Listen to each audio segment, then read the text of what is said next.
Okay,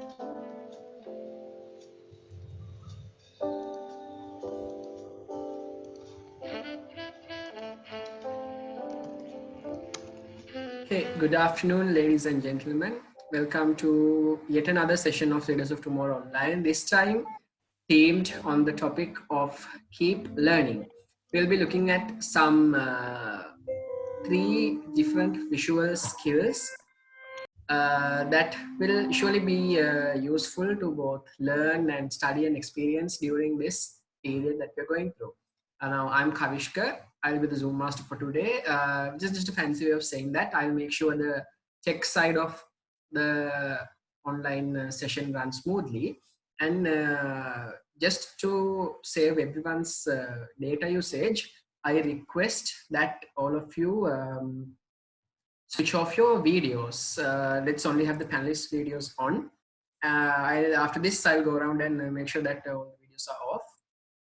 So yeah, first request, make sure the videos are off. Secondly, do make sure that you're muted because Zoom has this annoying tendency to pick sounds up and just blast them through the audio. So we'll make sure that our audio stays muted unless you're one of the panelists. Again, videos off, mics off, and let's have a smooth meeting.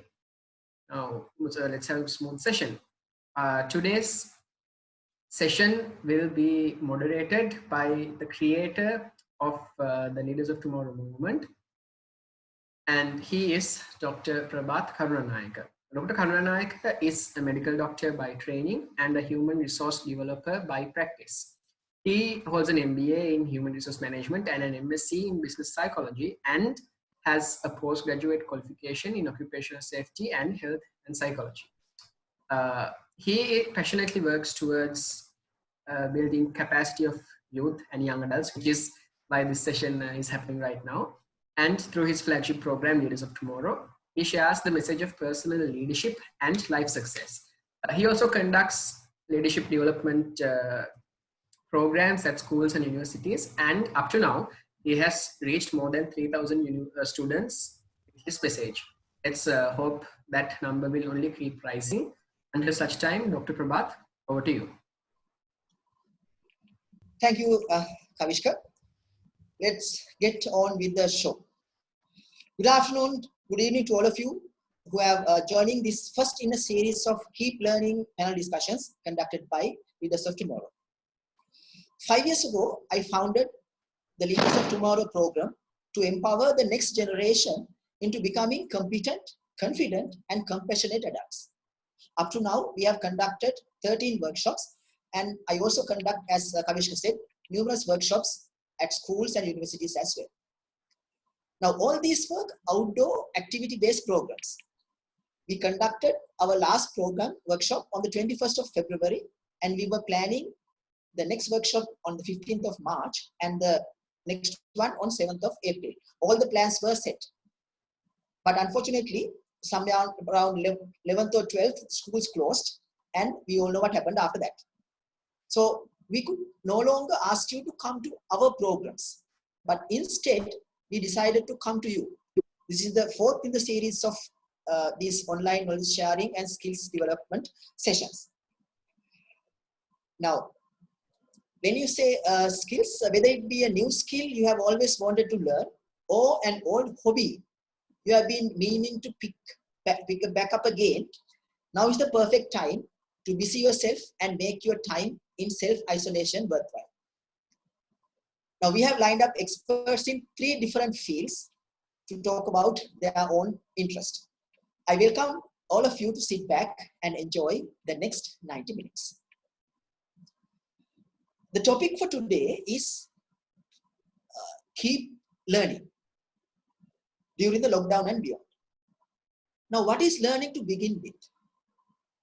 Psychologically, learning could be defined as a relatively permanent change in behavior as a result of experience. So when you experience something and based on that, you change the way you do things, the way you act. That is learning. As you can see, learning is fundamentally a behavior change due to what you experience. And this brings us to the importance of skill development as part of our learning process. Now, if you know the three basic objectives of education, KSA, which stands for knowledge, skills, and attitude. So skills is part of the fundamental educational objectives as well. So whether it is to expand your horizons or to boost your employability or simply for pleasure, skill development plays a major role in a child's development. So that is why we have selected this topic for the next 3 sessions to talk about skills development and learning new skills. With the lockdown being lifted gradually, all of us are beginning to have new hope for normalcy as adults. However, for you, with the schools and universities still being closed, the commencement date not in sight, things have not changed much.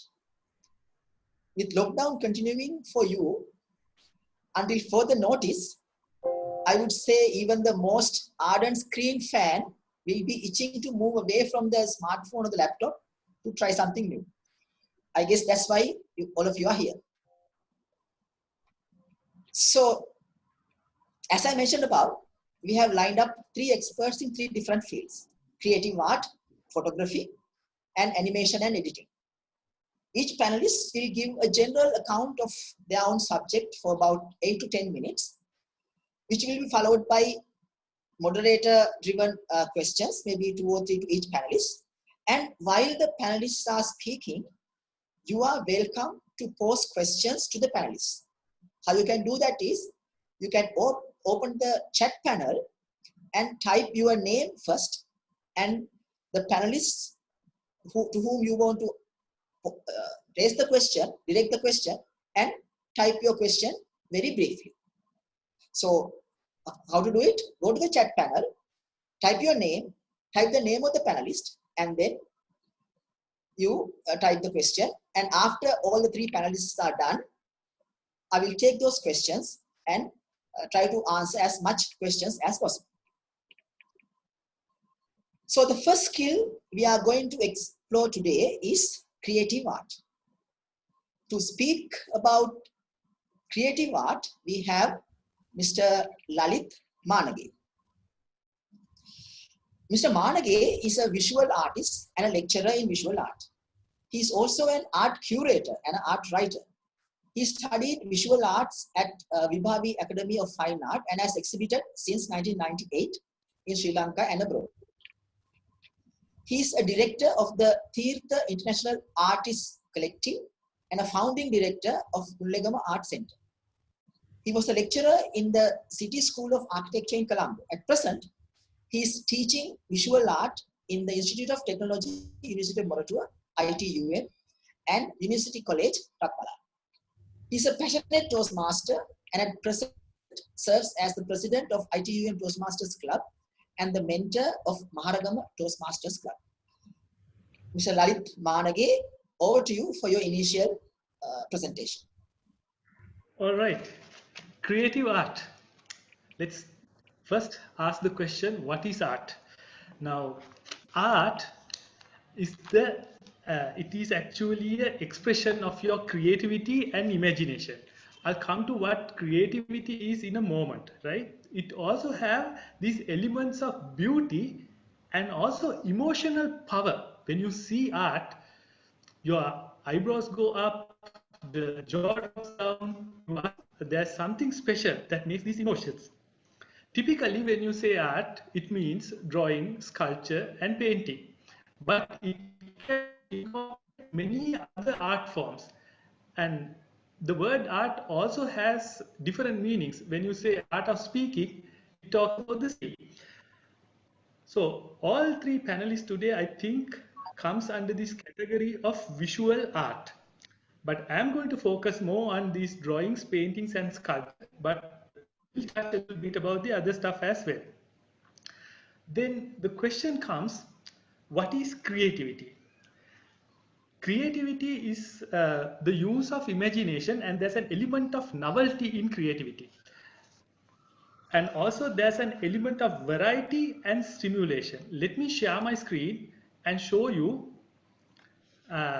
some drawings so that this will give a better sense. I want, if you're on a screen, if you're on a computer screen, for all of you to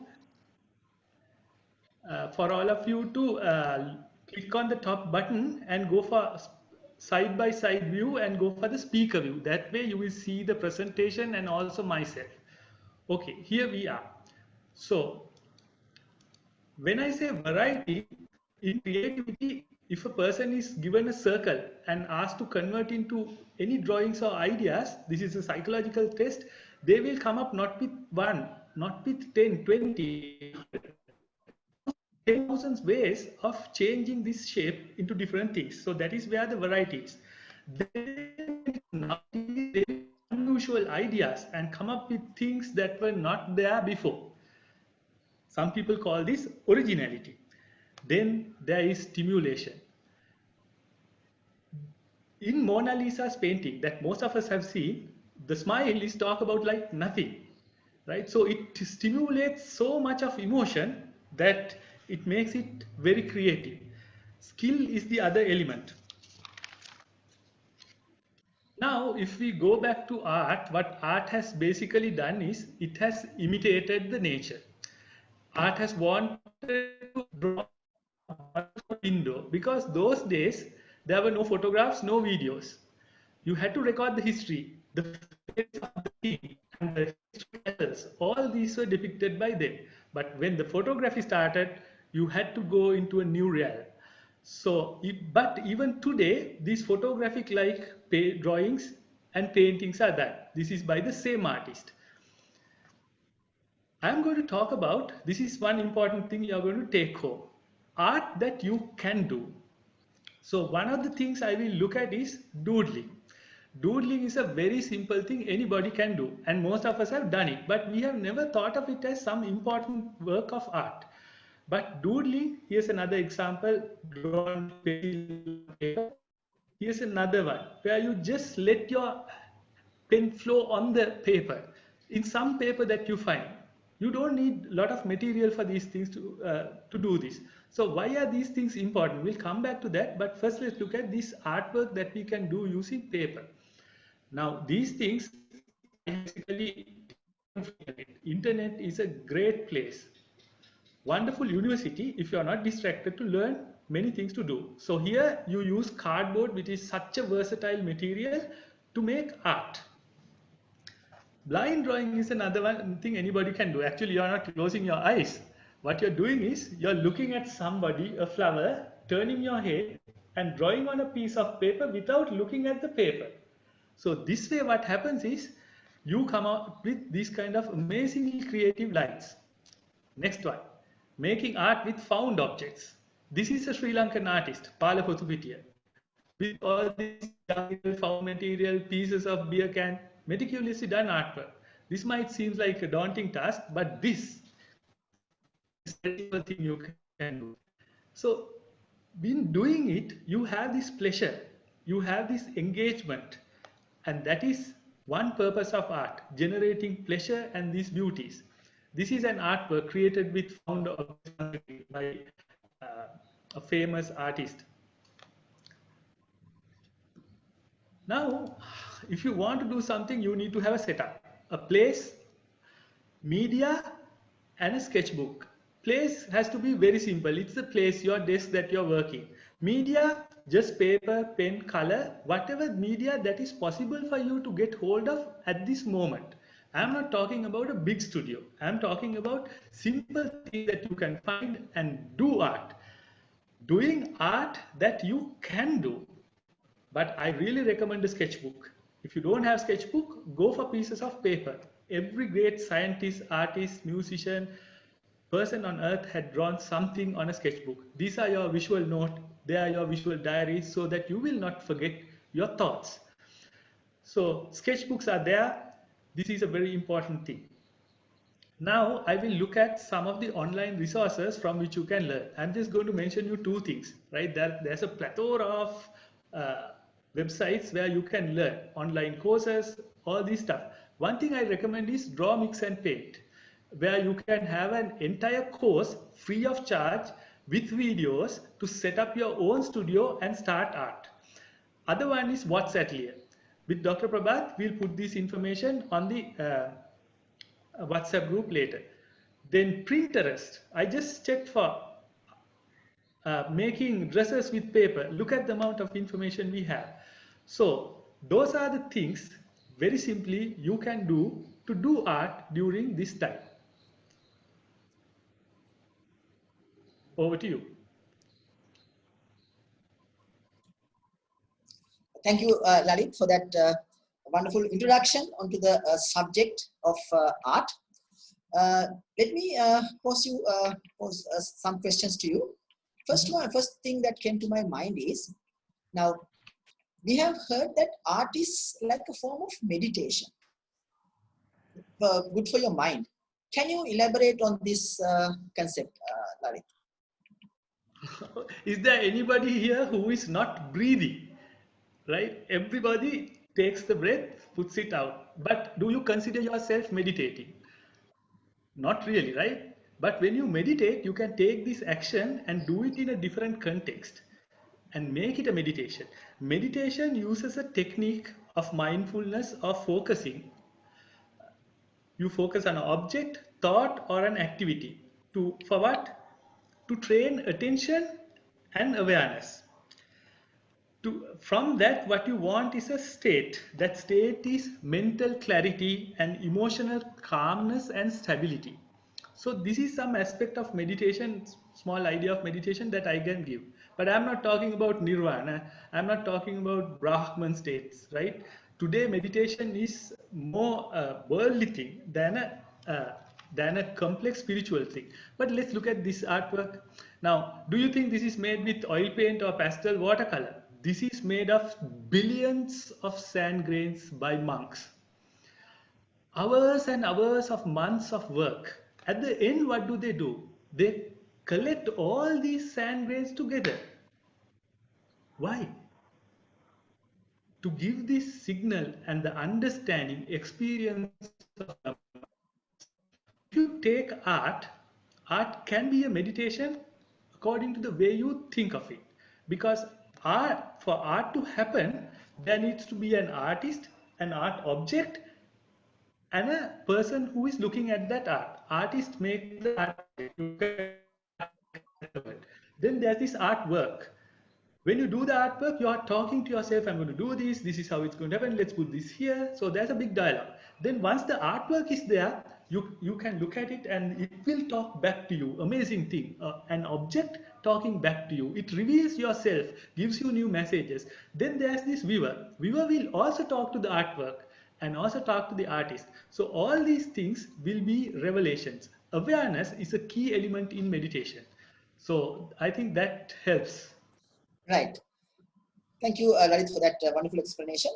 Now, like most of the things like the doodling and the paper art, all those things can be done during this lockdown with minimal resources. Yeah.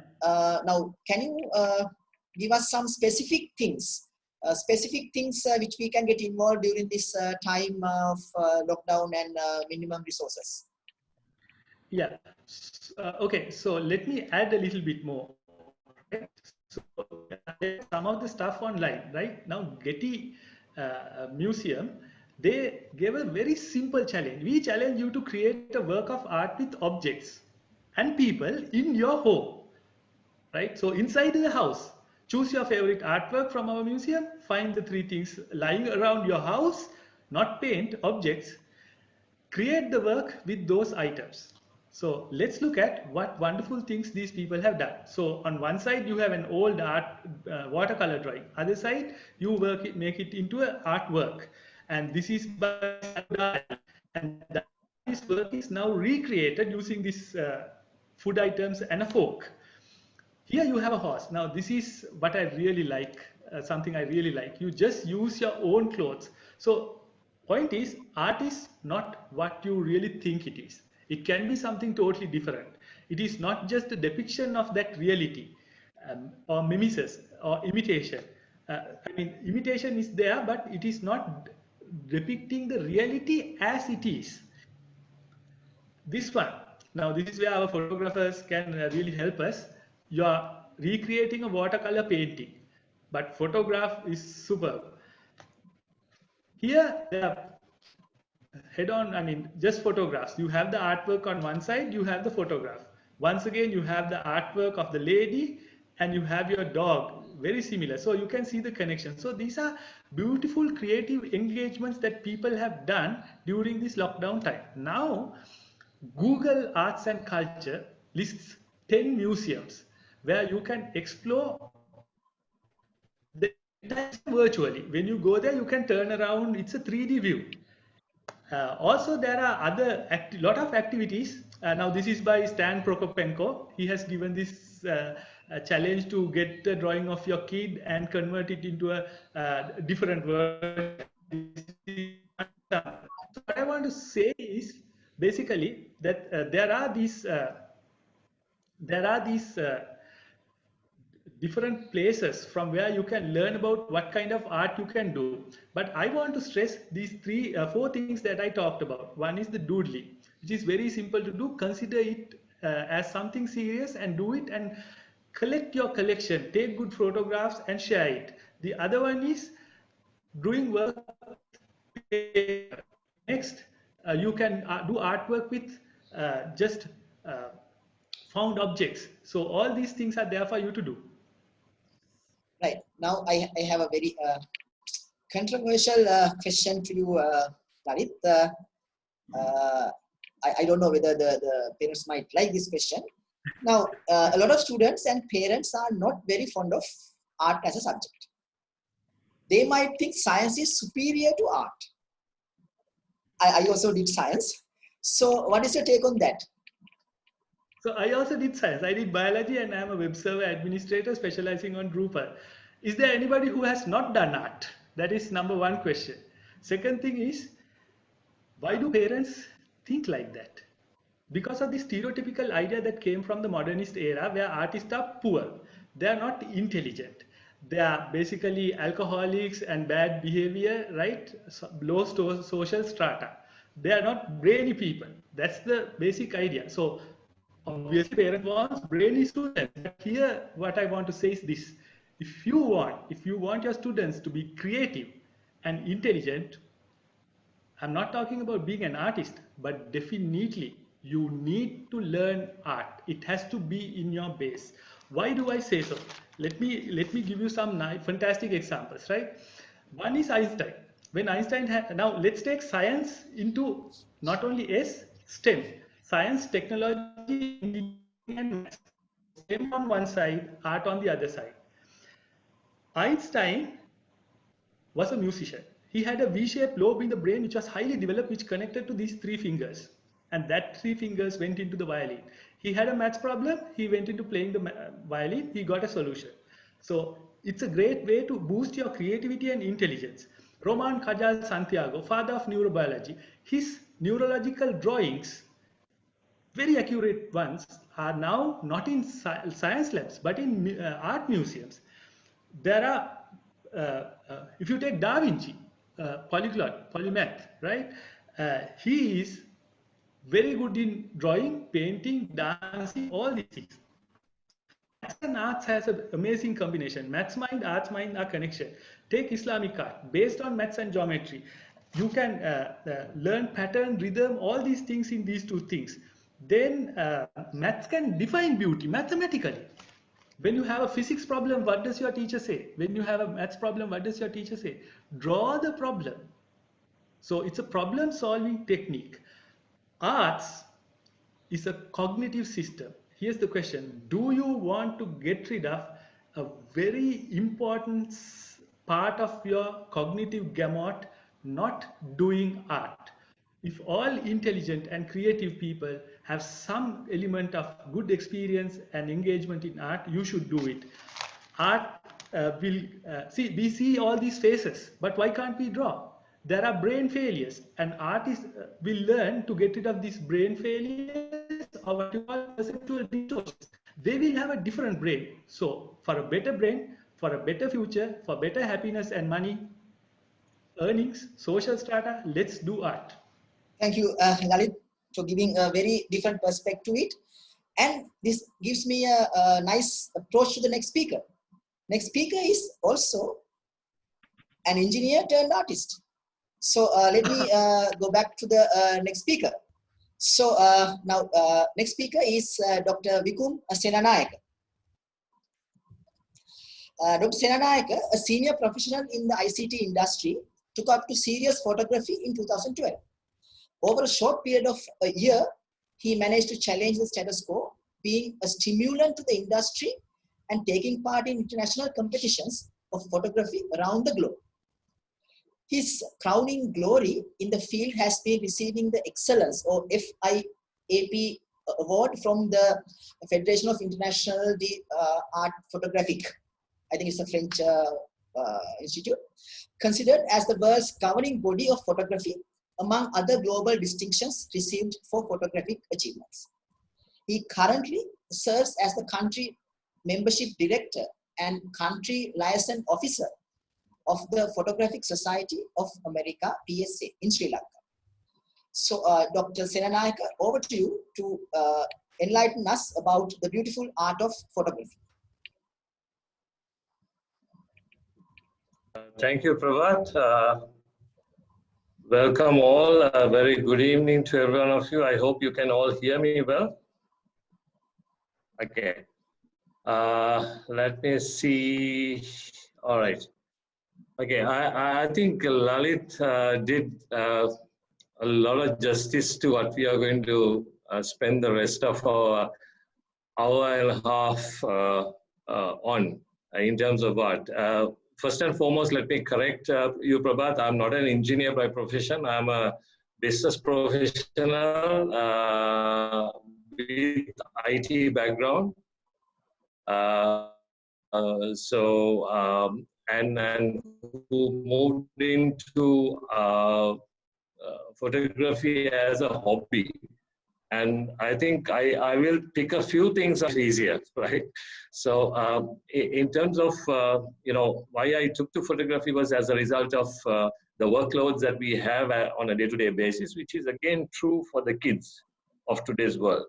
Because when I see the kind of school pressures, the home pressures, the peer pressures that happen in the kids' world, the students' world, or our children's world, I see that there is a need to get away from the school system, if I may, the traditional classroom system, if I may call it, and then start getting children to think outside of the box, outside of the framework that is traditional. And in order for them to be able to, possibly take view of things differently. And to me, photography was one element that came to be part of my life, has been part of my life for the past 8 years now, in a very strong way, I would say. Just like what Lalit was talking about in art, because that takes our mind into a form of meditation, honestly, to be able to use it as a cushion against whatever the stress that you have at school or at work or at any other social engagement that you may be looking at, and then be able to direct your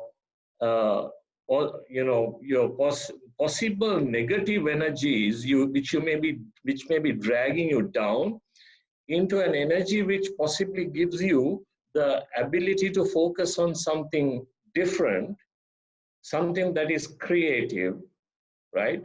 Art is a form of creation.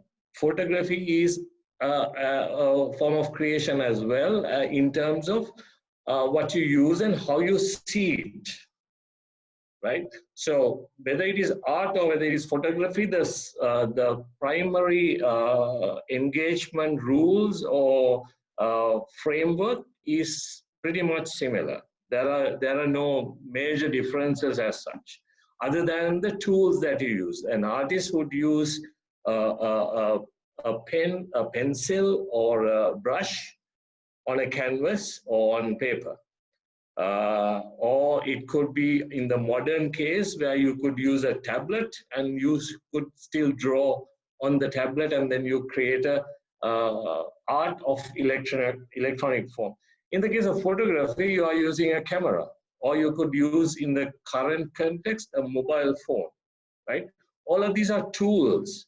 But what is important is, just like what Lalit was mentioning, right, is getting that frame right in terms of what you see, how you see, because what you see uh, and what I see of the same object or the same subject could be quite wide apart, different, because our eyes process what we see in the way the brain processes our signals.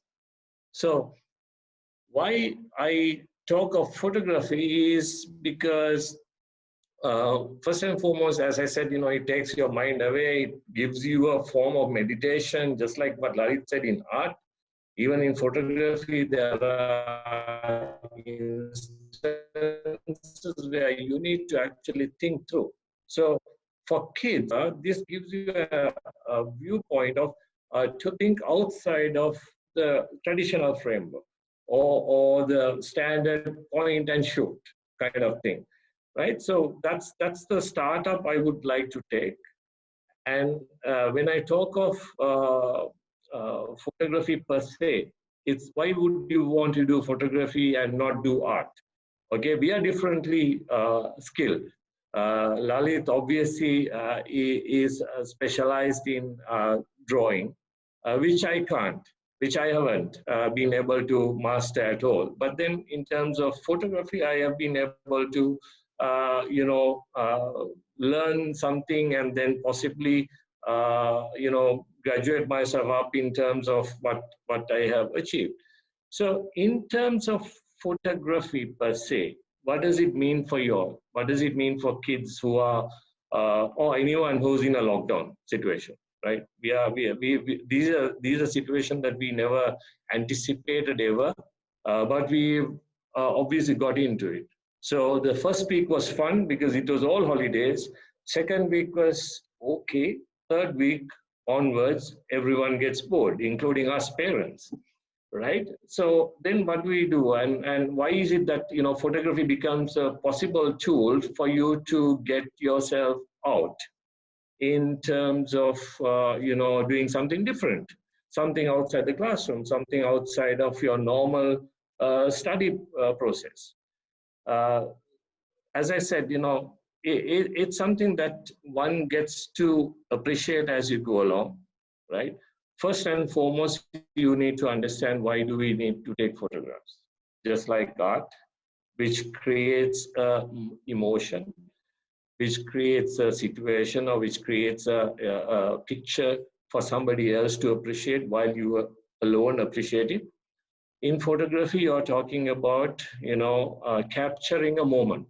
That's the essence of photography. You capture a moment, be it a wedding, be it a birthday party, be it a pet, be it a family portrait, be it a wildlife. You capture that moment. But what is important for every one of us to understand, where this takes, instead of just point, shoot, click, right?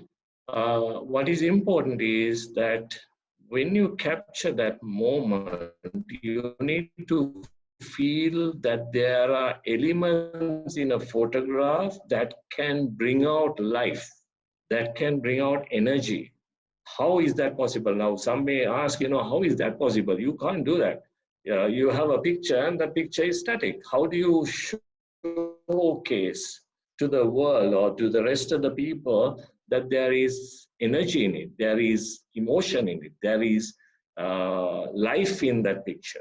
How do you do that? So there are techniques to do that, right? So because for me, when I try to frame my photograph wherever I am, I tend to look at what's in the frame first and foremost.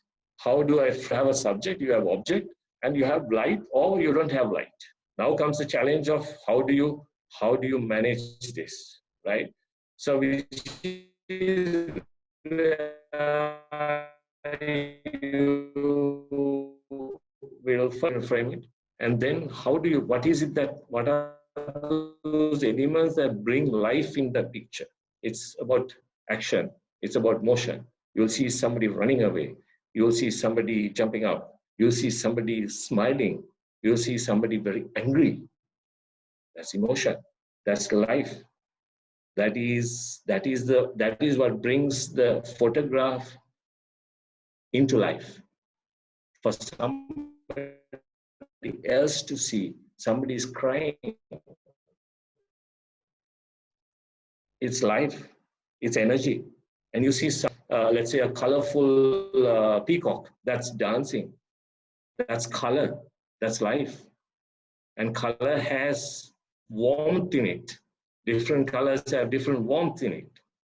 And then that's what brings you to appreciate photograph that you capture as an element of communication, as an element of preservation. It's as an element of exchange of information. That's how I see photography. Now, having said all of that, what is it that we need to do in terms of capturing the best so-called, eye-catching photograph? First and foremost, simple rule in life of photography. Your best camera is within you. The two eyes that you have is your best camera. Because the exact same principle that you have in terms of processing what you capture through the eyes based on lighting conditions, based on angle of light, all of that, and then how it processes and how it retains in the brain as your memory for, that memory is for you, what you have seen, what you have captured, and that's a moment. And let me be very candidly open about this. You will never have that moment ever again. Even if you are a photographer, even if you get into taking photographs, you will never get into a situation where you capture an instance or a moment or an emotion today, which gets repeated 1 year down the line. Never.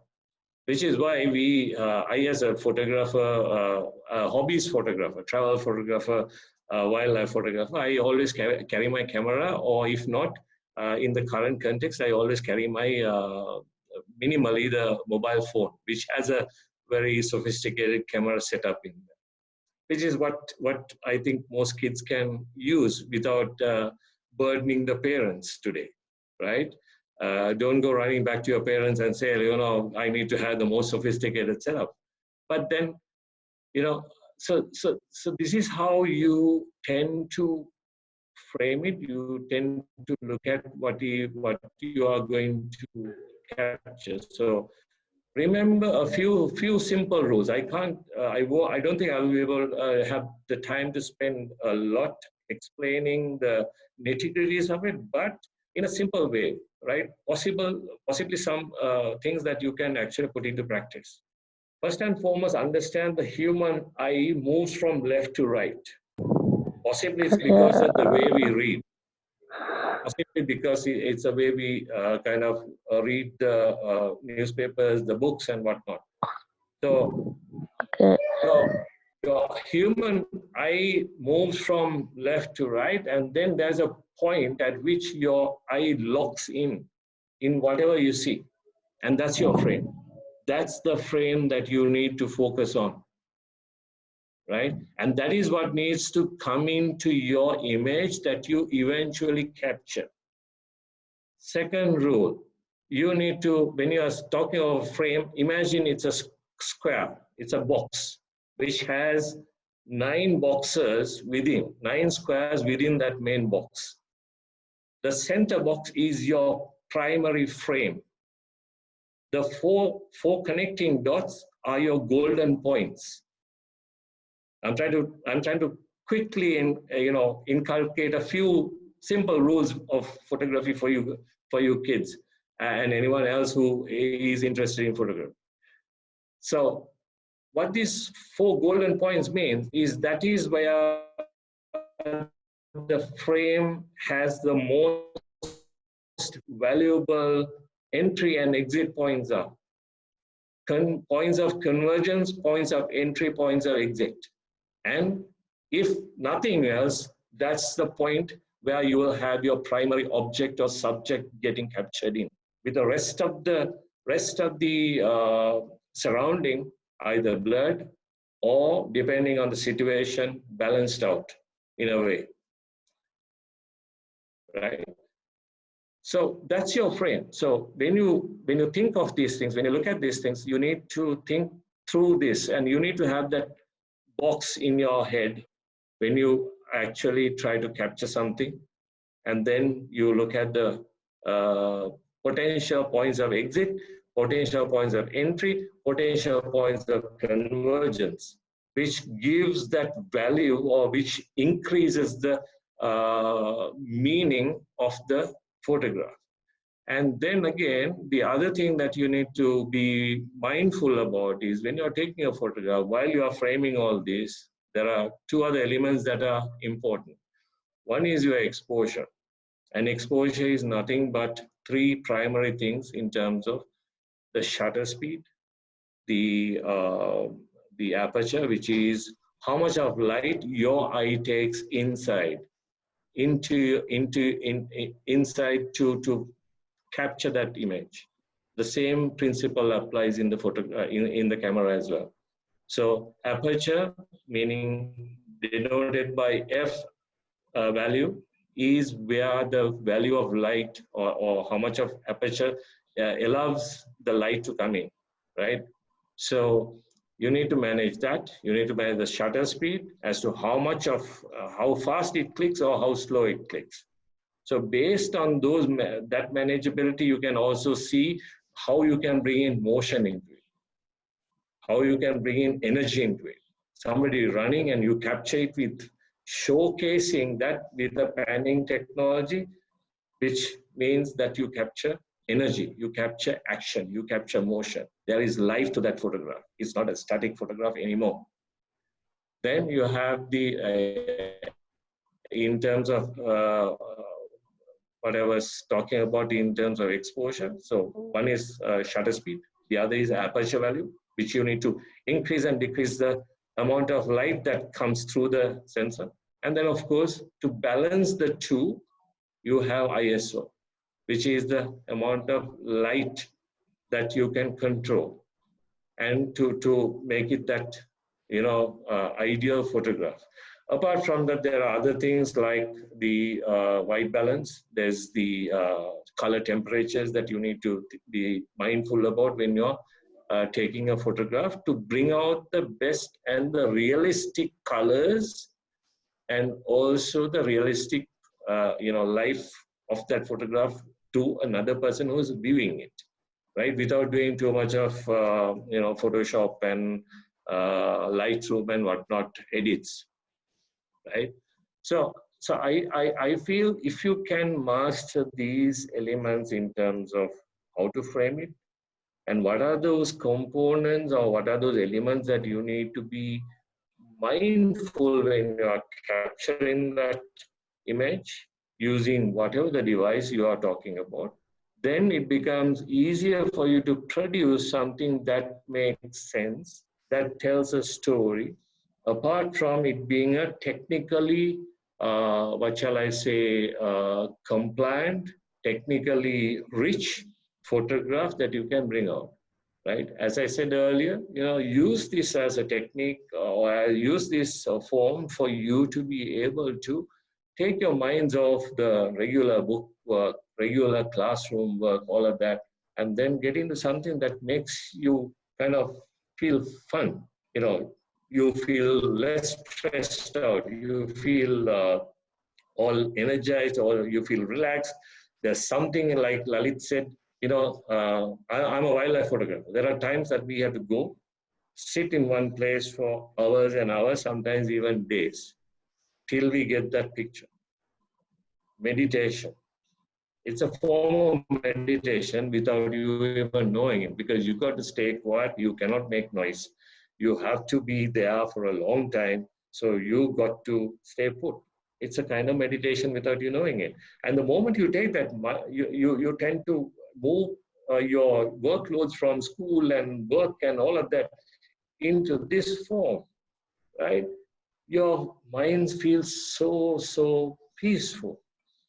And then that gives you the amount of energy that you need to possibly refocus on your stressful work of school, stressful work at office. And that's, I think, what is needed to be done in this forum. And I'm an advocate of people who actually promote non-classroom kind of activities, which actually is what is lacking in modern day kids, where people cannot, right? During our time, we used to, when we left home, our parents didn't know when we came back, and either we got punished for coming back late, or, we came back home very happy, having got up to all kinds of mischief stuff, right? Unfortunately, today kids don't have that. So here are the tools. Art you need to look at is, even if you were to, let's say, look at your future, let's say you wanted to get into architecture. My son wants to get into architecture, for example. He's 17 years old. He's already set up his mind to doing architecture. And this is one area where you can actually use photography to help you to, frame some of those,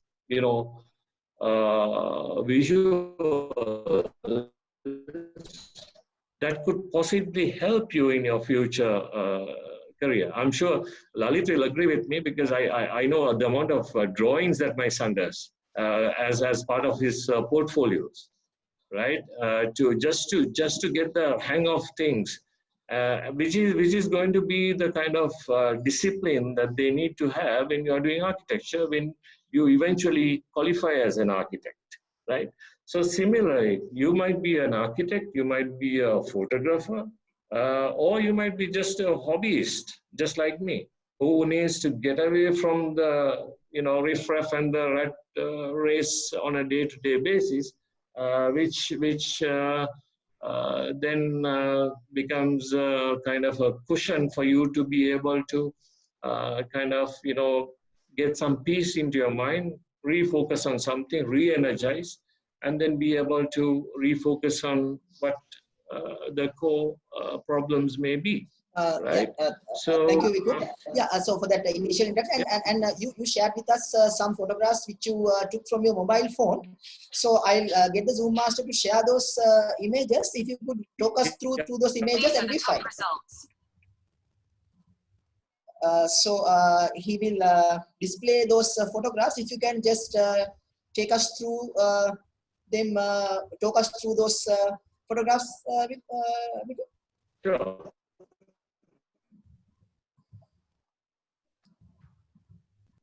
Yeah. So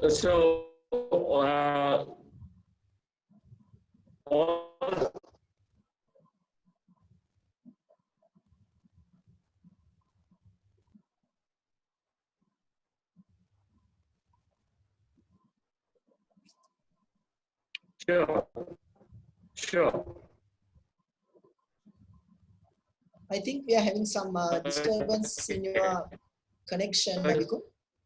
Okay, so the reason why I said mobile photography might be something that today's kids can actually engage with is because every kid has a smartphone today, no matter what. I think kids have more phones than the parents do, right? So going around garden, now? Can you hear me now? Yes. Are you able to hear me now? Yes, you're audible. Go ahead. Okay, sorry. So I think the mobile phone is a fantastic instrument today to capture pictures, and some of these pictures are actually taken some from my garden space, some during my walk in the morning.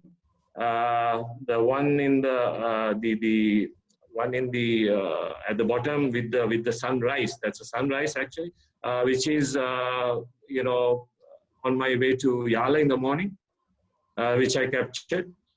So when you have a smartphone, today smartphone technology has quite evolved. The camera functions in these phones are quite great, and one can actually use them to capture, keeping in mind again. My fundamental thing is keep in mind the rules that I spoke about, having a frame, thinking through the frame as in how you want to frame something, and then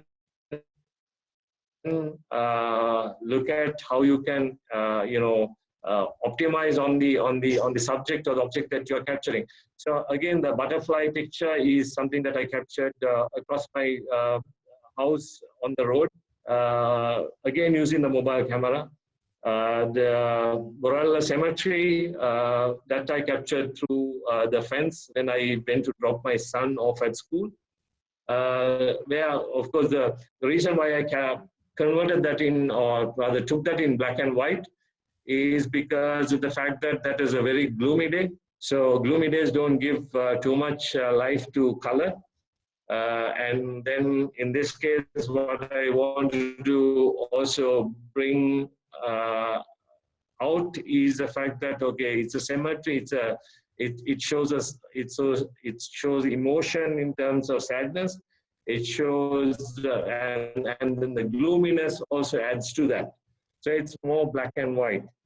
The third picture I captured while we were flying back from Romania back home last year in July.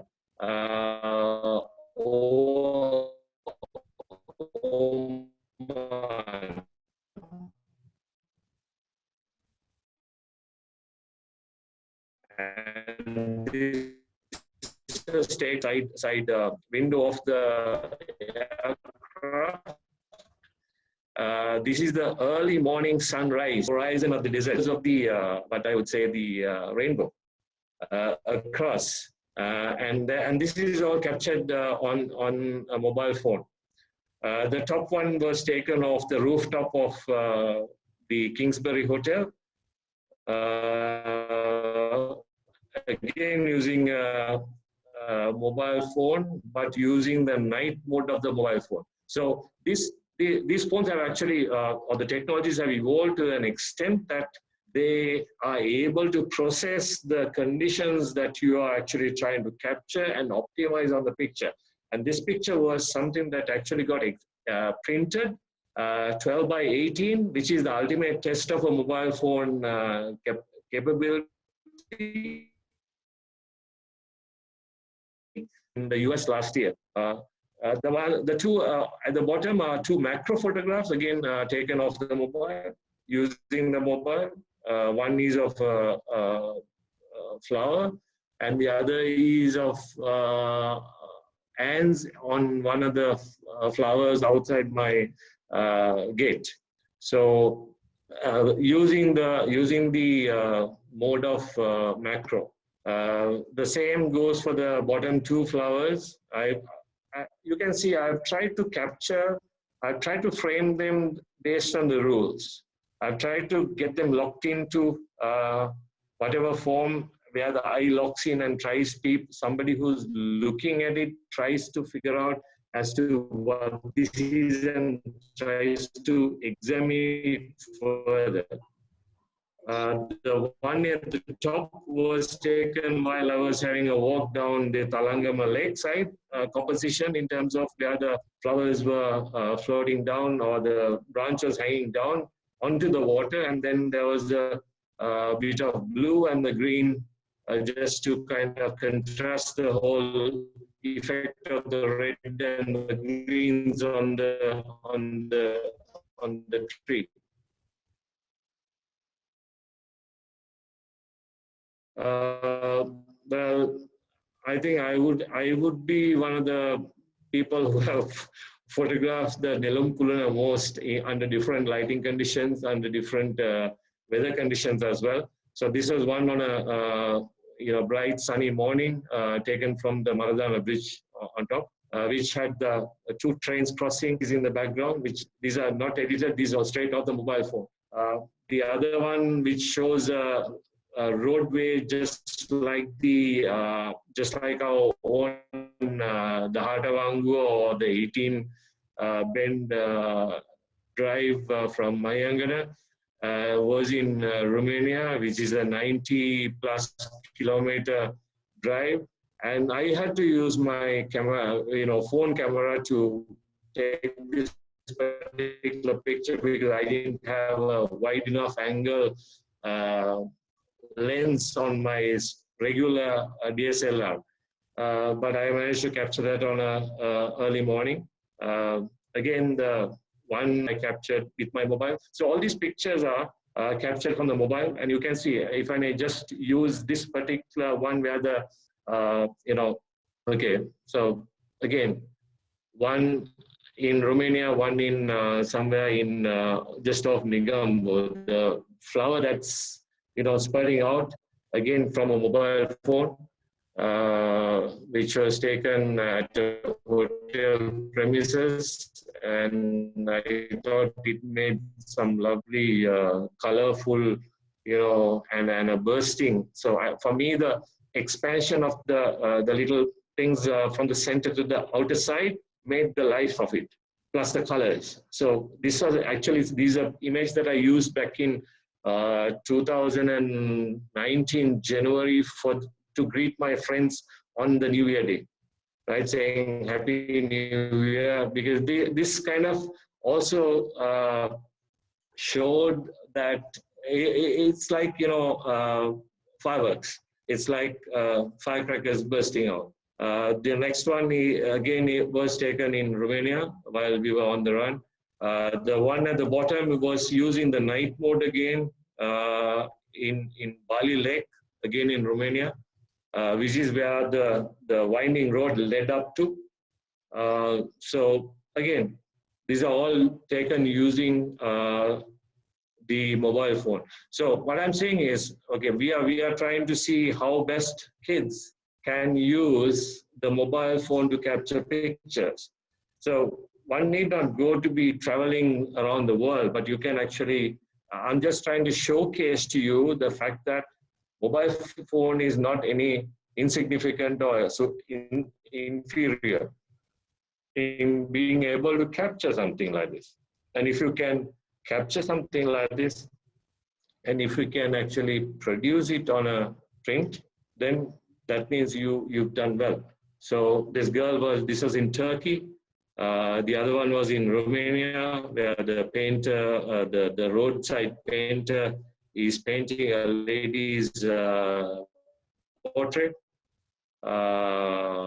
which I think Lalit would have loved to do, and then of course the flower, which was quite unique. I have not seen this flower before. I came across that again somewhere off Negombo, and I thought it made a lot of color, a lot of energy for me to be capturing that.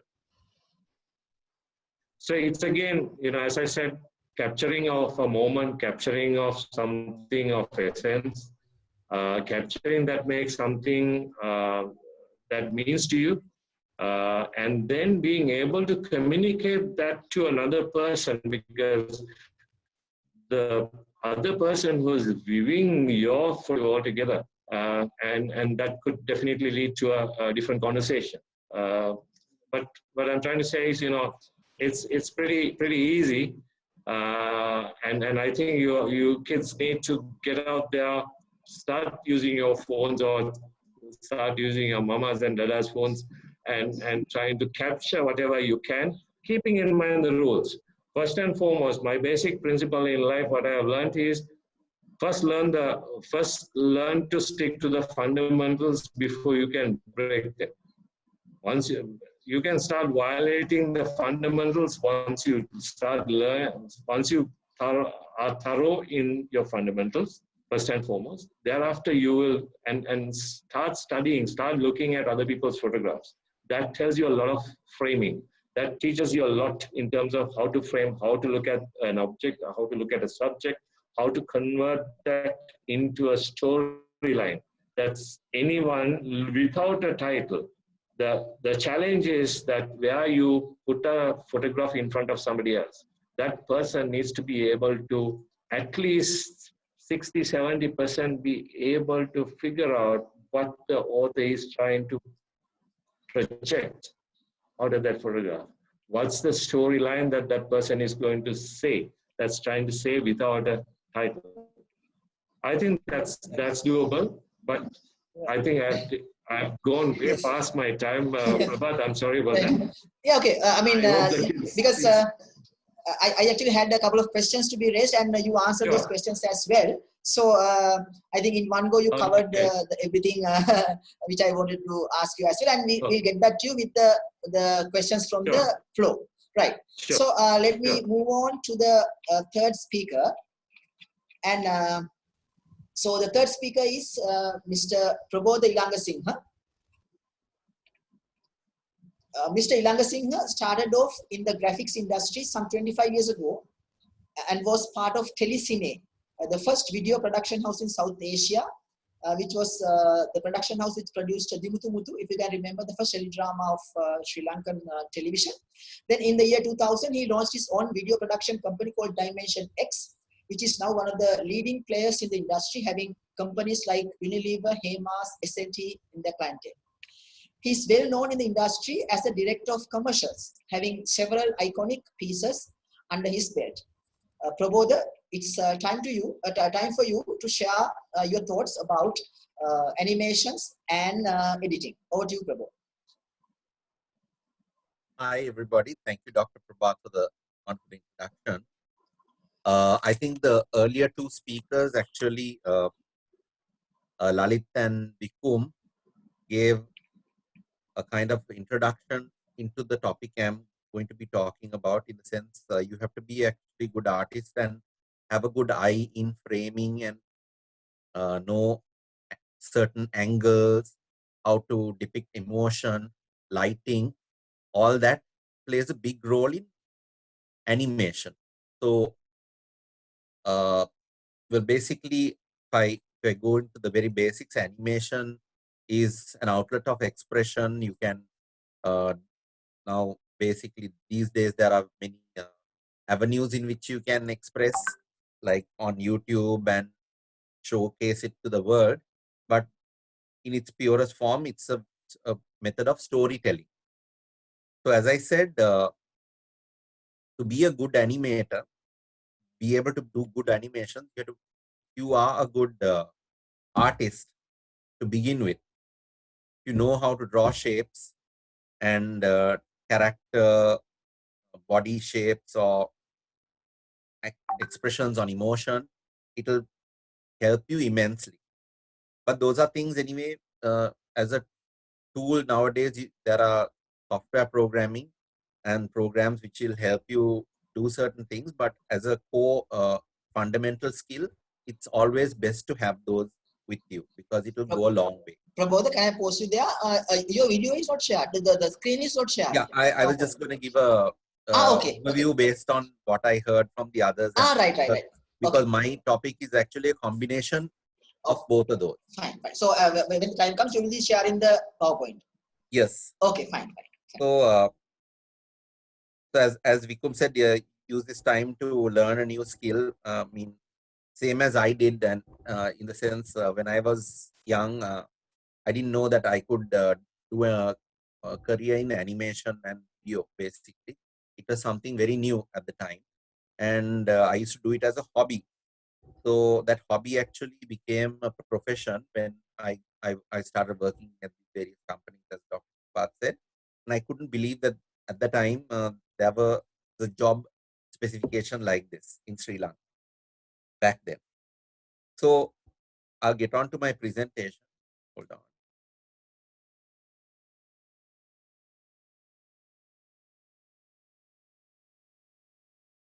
Sorry. How do I?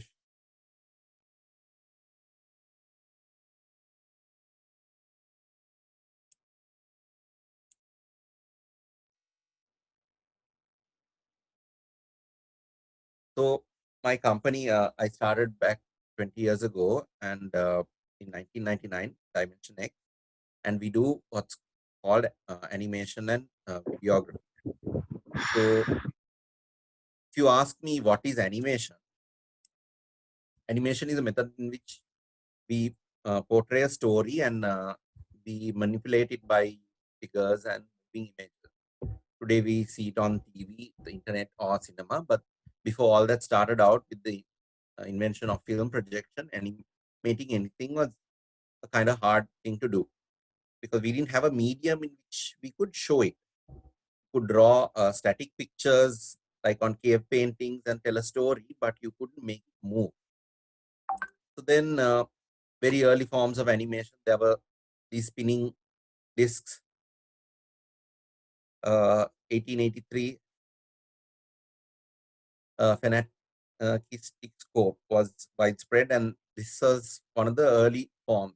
They the inventor understood body motion and everything, and drew separate frames. And as you spun it, thing would rotate and show you animation. So this was like an early form, and then we go into what's called traditional animation, what we see on films and TV and things like that. That started in the early 19th century, and basically with the advent of film, where they were drawing on either transparent film or paper and copying it across to film. And we had things like before the advent of computer generated imagery, of course, we had these things like Steamboat Willie was the first one of the first animated short films made by Disney. It was way back in 1928. And as you saw, before the advent of computer, creating animation required you to draw frame by frame, understand body motion and everything, and then also basically understand the motion. So, which was a very hard thing to do at the time. And Walt Disney was instrumental in creating the first animated feature film back then in 1937, which was a novel concept because as film motion picture started, nobody thought that people would go and watch like a 1.5 hour animated movie, and they broke new ground with Snow White and the Seven Dwarfs back then. And it was pioneering in form of family entertainment. And as you understand right now, Disney is a big name motion picture and animation. They revolutionized many things in which we utilize now in computer animation. But back then, because drawing is all 2D, you can't really see it from a different angle. So they use many techniques to layer your animation, which they drew frame by frame, along with other plates and layers of drawing. And they use this thing called a multi-plane camera, which they invented. Which they had a camera at one end and your foreground and various layers until you go up to the background. Here in this case, a moon, and see through these trees, and you can move through them or pan across, which is going side by side. So this created the illusion of parallax back then. So now, when we talk about other forms of animation besides drawings, there are obviously, you all remember some of these things. Claymation, Morph was this character I've seen on TV when I was a kid, and then this Wallace and Gromit, popular forms of claymation. So claymation uses physical clay to model these characters and tell the story, and they use separate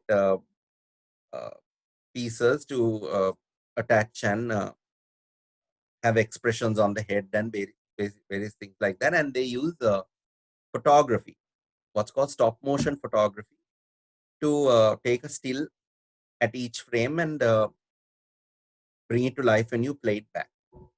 So typical animation back then when it was hand drawn and also claymation, ran at something like 10 frames per second. Modern day video runs anywhere between 25 to 30 frames per second, which gives us very fluid video. But because you can't draw or animate so much, 10 frames per second was good enough and was believable. So these are very popular. And from there, actually, when you talk about animation, animation went into CG or computer graphics. And Walt Disney, along with Pixar Animation Studio, was instrumental in doing first animated 3D movie, which was Toy Story back in 1995. I remember when I was just out from school, this was a big deal because it was groundbreaking and what was possible on the computer. And back then, anyway, computers weren't that powerful. And as each new generation of computers became more and more powerful, the animations or the 3D or whatever you could do with them in terms of storytelling became much easier and was more versatile. So if you're a fan of these movies, you go back and watch them actually, this Woody and Buzz Lightyear, and see how they had done it in the first version. The animation was really good, but then certain technology was lacking, so it was a little crude in terms of lighting and certain how they never showed the characters because they couldn't the boy, so they couldn't do a realistic animation on certain things like that. But over time, as the uh, series progressed, you can see how it has advanced. And obviously, creating complex 3D animation requires a high-end computer, but for basic animations, you can make do with what you have. So how can we try animation at home? Basically, there are many software packages. I'm just talking about some of the stuff that we use, but there are many actually out there you can search and find. There are some free, some are commercial, but some have trial periods and you can use. So what we use in the industry is this package called Adobe After Effects, which is well known, and we use that to create what's called motion graphics, 2D animations, and like explainer videos, and put anything with even video and animation together. It's what's called a compositing application as well.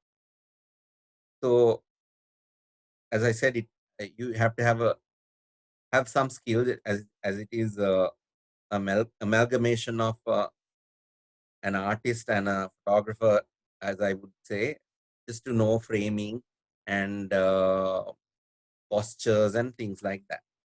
And if you want to learn these skills, there are many websites like, I mean, on YouTube. What we learned on back then, when I was learning, there was no YouTube and very hard to learn. You had to go by the books and all that. But nowadays, there are many tutorials on YouTube on these packages. If you have one of them, you can any one of these animation programs. There are a lot of tutorials on YouTube. You can search and find.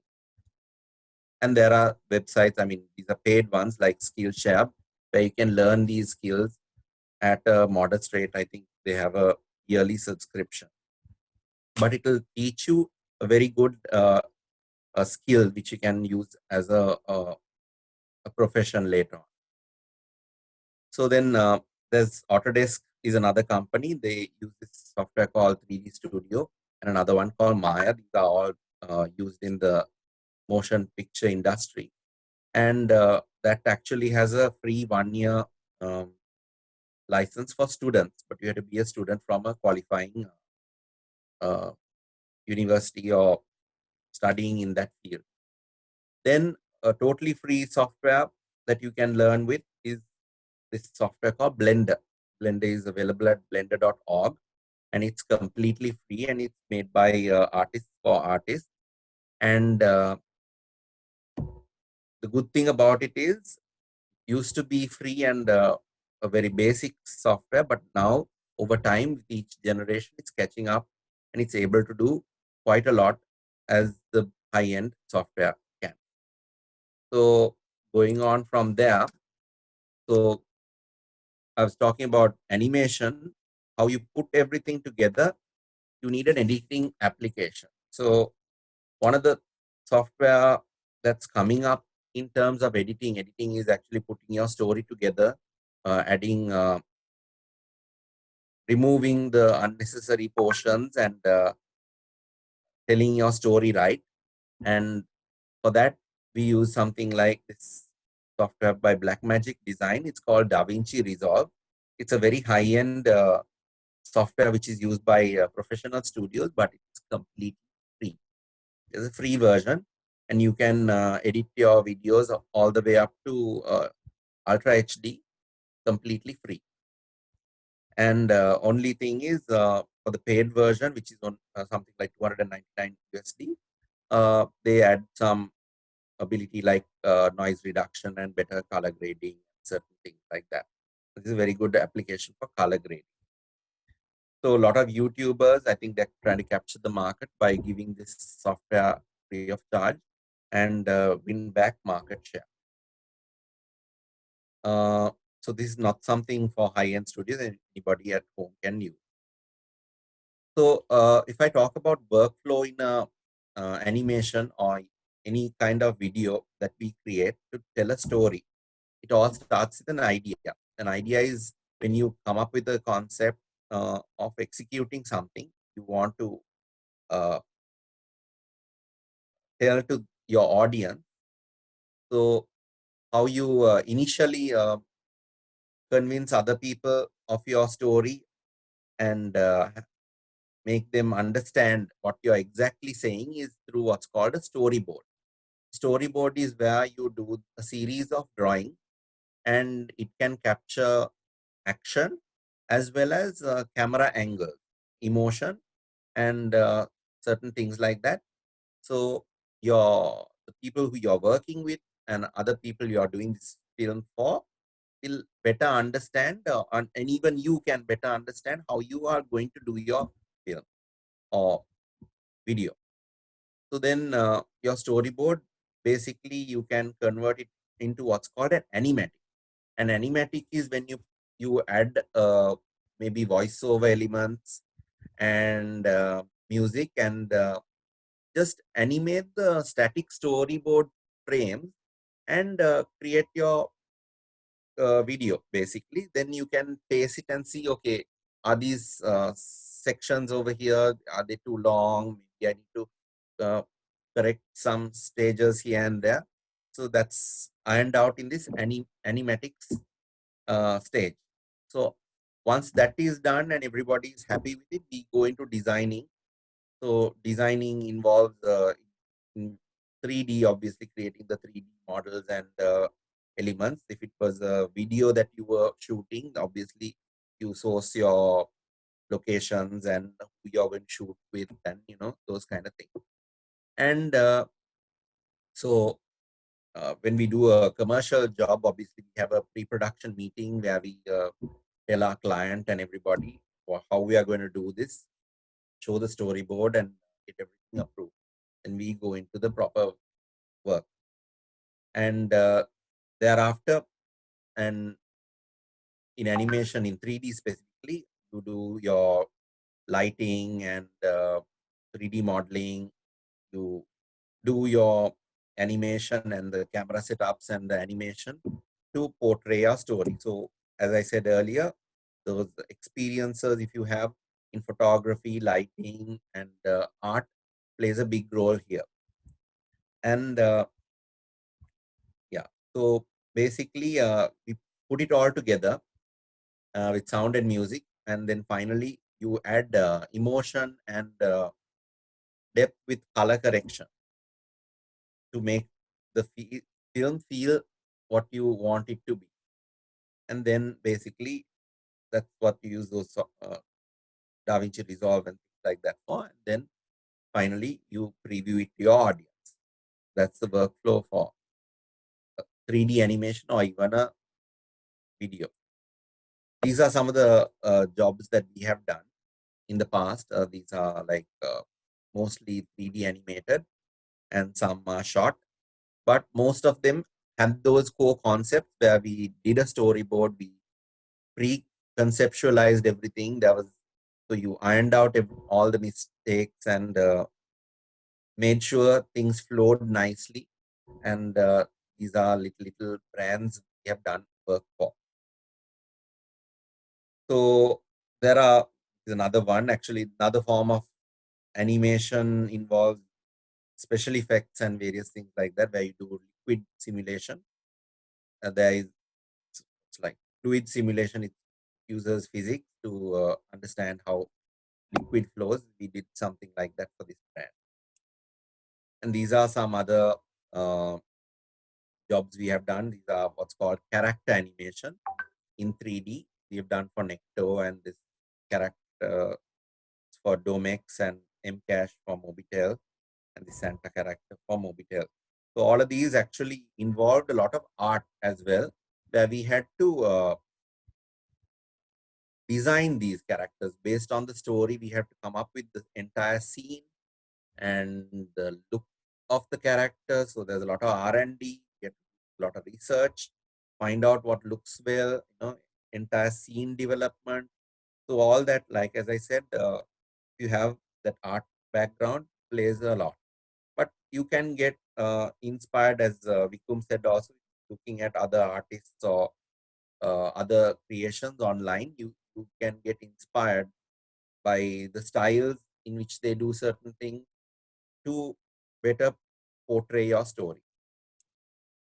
This is something we did recently. I just want to show in terms of special, another form of video editing in terms of removing backgrounds and all that. We did it for the brand Sunsilk, where we had to remove the background of a commercial that came from India, because during these days, COVID-19, government has put a certain policy that you can't show visuals of outdoor without a mask.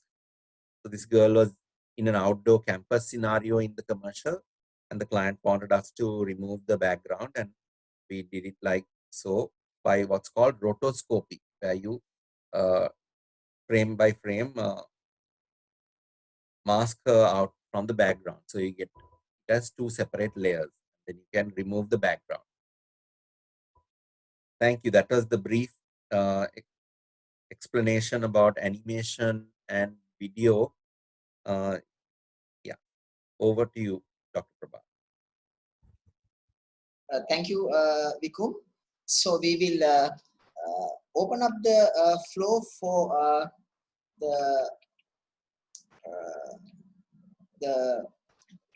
questions from the floor in a little while. But before going to that, we have two guests who have been sitting in the audience for the past 90 minutes. Those two guests have taken their hobby to the next level. They are making use of the extra free time they have during the lockdown, and both of them are running a YouTube channel. So I've invited those two youngsters to talk to us about their experience. First up is Navindu Vijayawardena, who is a grade 7 student, from Nalanda College, who is having a YouTube channel. So if I can just Zoom Master share the screenshot of his YouTube channel before we start. Give me 1 second, it's loading.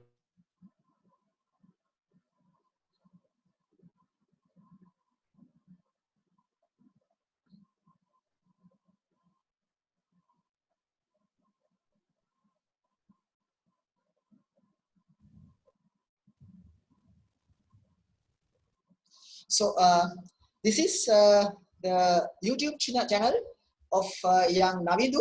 So I invite Navindu to share his story about this venture he has taken into very recently. Over to you, Navindu. Book Talk with Navindu. My YouTube channel. It is a channel which talks about various books that I have read throughout my life. The books read by me include many genres like comedy, mystery, adventure, manga, action, etc. But my favorites are comedy and manga. One day, our mentor, Dr. Prabhat Karunayakar, invited me to a pick-a-book session as a guest. Then, there,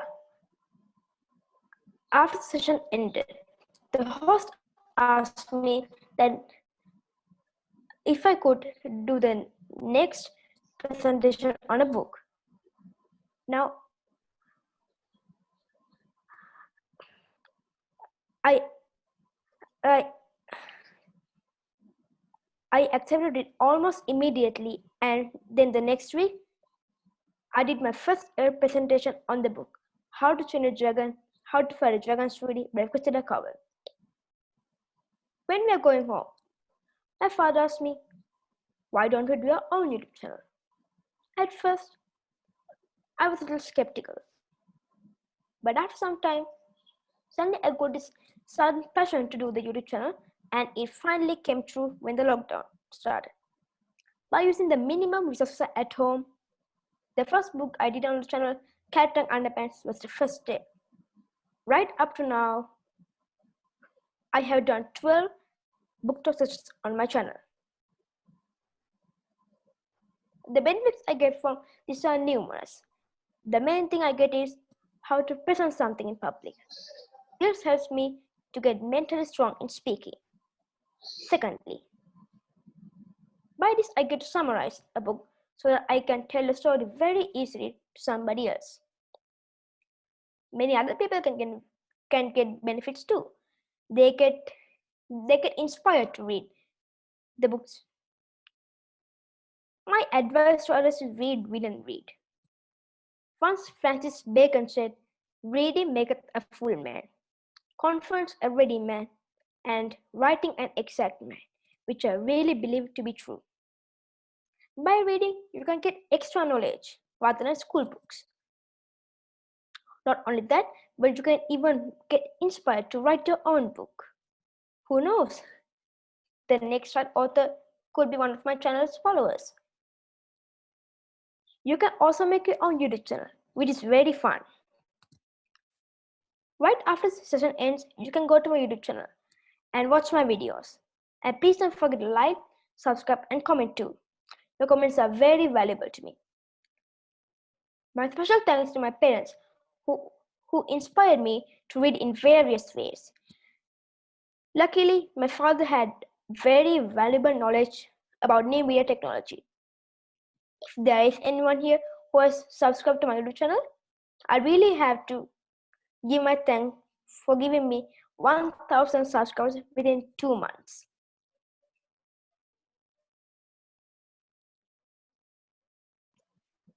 Thank you, Navidu, for that inspirational talk about how you started and where you are now. Next up is a grade 10 student from St. Joseph's College, Maradana, Purna Uduwan. Purna, let's share your story. And this is the YouTube channel run by Purna. Over to you.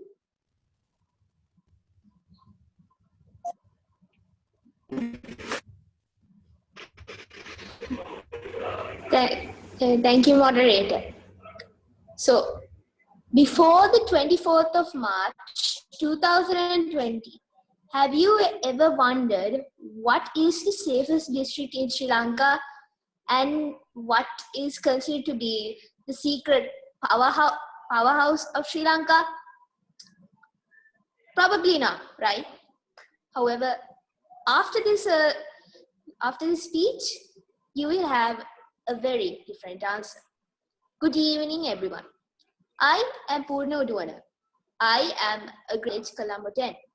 I am the creator of the YouTube channel Geogra Experts. This is the only channel in which it talks about geography with the American standards, but with a hint of Sri Lankan flair added to it. This channel can talk covers everything from maps to geography related facts.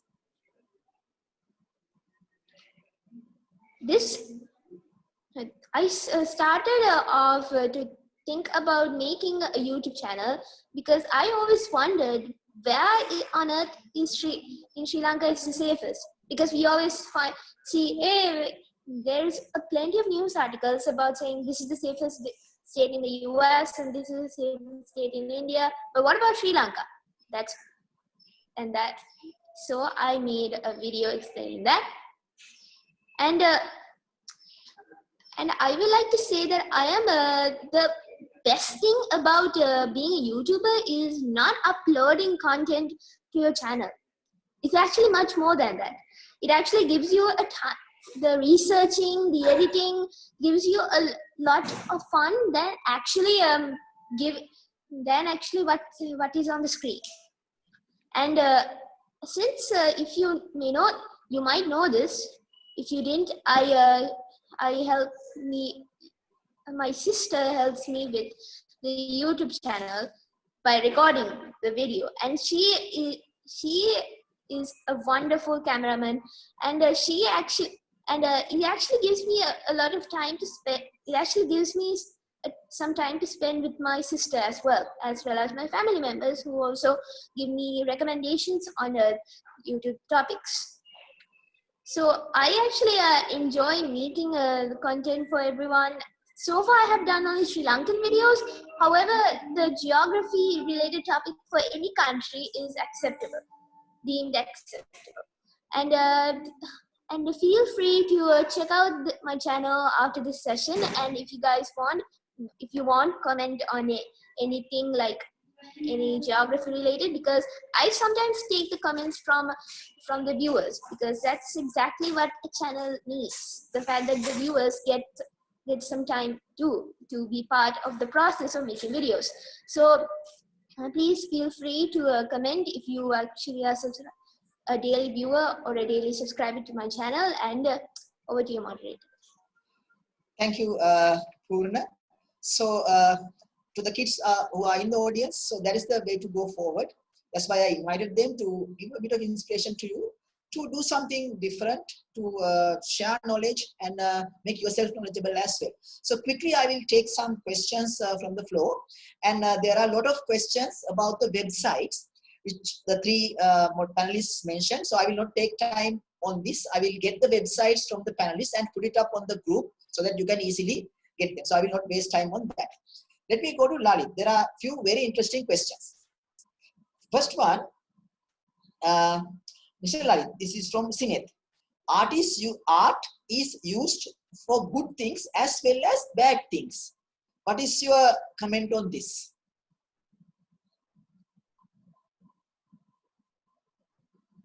Lalit?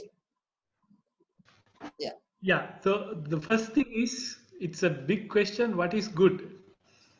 So something that is good for one culture, one person, one religious context can be bad for another. So that is what we have to really rectify first. Let's take an example of drawing figures without clothes. Greeks considered it as the most beautiful thing because God has created man in his image. But we know today it's not the case. What about Sigiriya? There are some frescoes we know are not the norm today. So that's one thing. But anyways, it's about integrity. You have to ask yourself, according to your beliefs, rights, virtues, and values, whether this is the right thing to do. So this is a big philosophical question. The short answer is, it will never be answered throughout your life. Keep asking the question. Correct. Okay. And there's another interesting one, this time from Janupa. If we get a new idea, is it art? Well, art has been redefined. Idea, see, for art to happen, there has to be an art maker and artwork. It doesn't have to be an object itself and somebody who says, who experience it. So when all three things come together, it becomes an artwork. But to date, I haven't seen people calling ideas art. It has to be manifested in some tangible way. it might not be graspable. Like for an example, you can make art with vapor, but the idea has to become manifested into some kind of a work. Art has good ideas. I have good ideas. They are not really artwork in my opinion. Right. One last question. Now, you mentioned the three things, that is drawing, painting, and sculpture. There's a question from, the name is not here. And out of that, what gives you the most satisfaction? Me. Well, the first thing is it's very difficult to categorize art into painting, drawing, sculpture like olden days. But I really like drawing because I think that is the basic starting point. Once you have drawing, which is more into lines and less into color, the difference is not clear, then you can build on that. This is my diary. So personal opinion is I like drawing, but probably the biggest satisfaction comes from color. I use pastel for that. Right. So there are so many questions. I will move to the next panelist.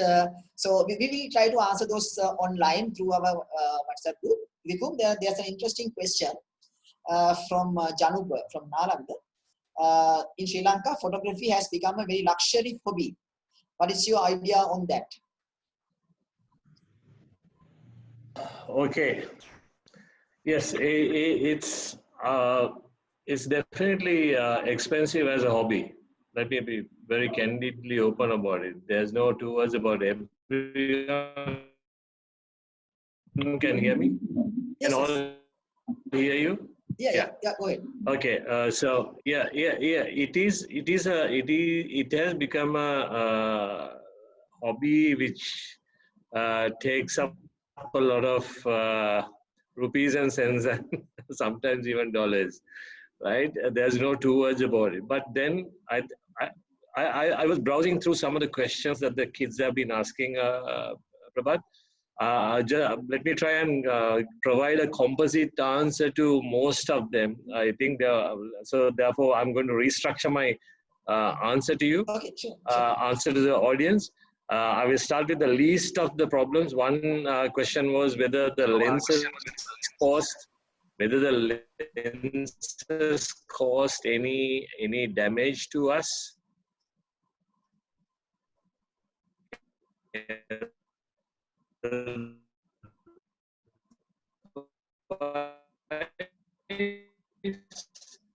Dimensions are the best features and functions as far as camera functions go. Let me start from there. First and foremost, learn the basics, learn the rules, learn the fundamentals. There are no shortcuts in life, be it photography, be it art, be it animation, whatever we do. Right? If somebody says there are shortcuts, then you're on the wrong path. You're being misguided. You need to be able to sustain right throughout your lifetime in terms of what you learn, be it at school, be it at university, be it as a professional, and be it as part of whatever the hobby activity that you may engage in down the line. So you need to be able to first and foremost learn the fundamentals, understand the fundamentals, and then from there, once you understand that, breaking those rules and whatnot is something up to you. It's at the end of the day, once you start studying photography, start studying or looking at other people's creation through their eyes and through their cameras, then you will understand what makes a better photograph than what you have already captured. As I said at the beginning,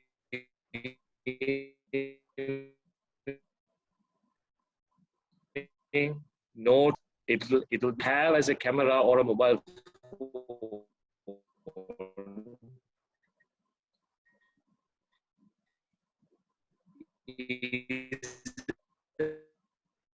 a tool that golden points, the framing, the exposure, white balance, all the technicalities that are associated with creating that picture, that makes a storyline that somebody else can also relate to, is something that is within you, within the two eyes that you see, within the brain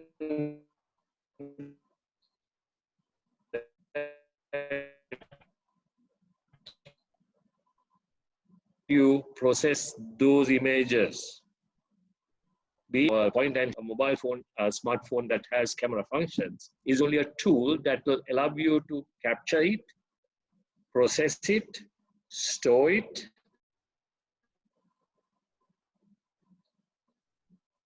and maybe do some edits and post it. I was having a chat just a few days ago with my guru, Mr. Panduka De Silva, and he was saying, more and more the mobile phone is becoming more useful in photography, because today it's all about sharing across social media rather than doing a print. But even then, I was telling him, sir, today mobile cameras have to the capacity and the capability and the functionality to actually produce photographs that are of high quality, that can be even printed at 12, 18 dimensions, right? Which we have tested out. So fundamentally, as I said, no shortcuts, right? Don't go there, because I've seen many people come into the industry 3 months, 4 months, 6 months, something halfway through the course, they drop out, they get into becoming very commercially oriented, dollars, rupees,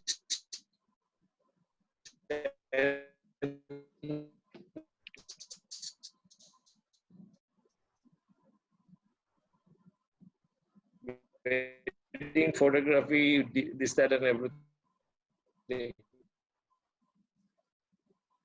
Another, any form of study, this is a fundamental issue that we have. Because today we have people graduating from various universities having degrees. What's the differentiation? Various universities having multiple MBAs. One person has multiple MBAs. One person has multiple doctorates. What's the difference? How do you differentiate yourself? So I think going forward, with all this COVID-19 and all these situations have driven us into a different circumstance, different environment that requires us to look at things differently. In the future, it's not going to be about your MBA or doctoral or whatever that matters. It's about how you see things, how you visualize things, how you articulate challenges, how do you produce results or solutions to those situations. Whatever Okay, the form Vikram, can I pause you there? Yeah. Because we have Sure. a few questions to Sure. be posed to Prabodh as well. Sure. Prabodh, I'll pose you two quick questions for you, which has come. Now, for someone who is aspiring to get into animation, he's asking what sort of education that person needs to have. Maybe in terms of a diploma or a degree. I mean, is it available in Sri Lanka, or what's your view on that? So there are some places you can get. Actually, Sri Lanka is still fledgling in terms of proper animation education, but there are some schools like I think, but there are a couple of colleges that teach design and animation together. Right. So what we can do is maybe we can identify those institutes, and we can share it in the WhatsApp group. So, and whoever is interested can do so, which means that those study options are available in Sri Lanka. Yes, it is. Yes, right. Now But, there's another. Yeah. Main thing for animation, I think, if you look at animation as a whole, I think design plays a big role, because you can do the best animation in your sense, but if you don't have good design sense, and if it doesn't have a certain style, I don't think it will stand apart from something else. So I think design is a fundamental part in any kind of video, even in terms of animation. When we look at it, you have to have some good design, and design has to go throughout the entire thing, and that is a key part. I think you have to have that design sense to begin. Yes, correct. So now since time is running out, I will wrap up the Q&A session from there. And so what I will do is I will take all the questions which you have raised, and I will post them to the respective panelists, and then we will get some sort of answers from them, and then those will be posted in the WhatsApp group. So finally, I would like to thank all the panelists who joined the discussion today, starting from Mr. Lalit Manage, Dr. Vikum Senanayaka, and Mr. Prabodh Ilangasinghe. Thank you for your effort and your time to educate us, our students, on 3 different aspects of visual art. And also, I would like to appreciate Purna and Navindu, who have come here to share their thoughts with the panel. And also, we couldn't run a session without the participants. So I would like to thank every single one of you who are in the audience for being here and making this possible and sharing a lot of questions on the chat panel. As I said, so you are very interactive group. Thank you for that. And what's next? We are going to continue these keep learning sessions. Next week, we are going to have 3 very interesting subjects. Not like what we discussed today. Next week, it will be about grooming and makeup, and baking, and gardening. So those 3 will be the topics for next week. So you will get the flyer once it is done, and we have identified the resource persons, very eminent personnel from their respective disciplines. So keep the date free next Friday again at 6:30. So till we meet again, once again, thank you very much, and good night from all of us. Good night to you, everyone. Yep. Good night. Thank you. Good night, and thanks for the.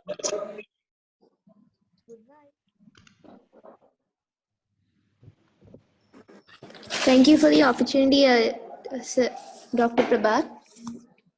Thank you. Is it Purna? Is it? Yeah, yes. Thank you. Okay, you're welcome.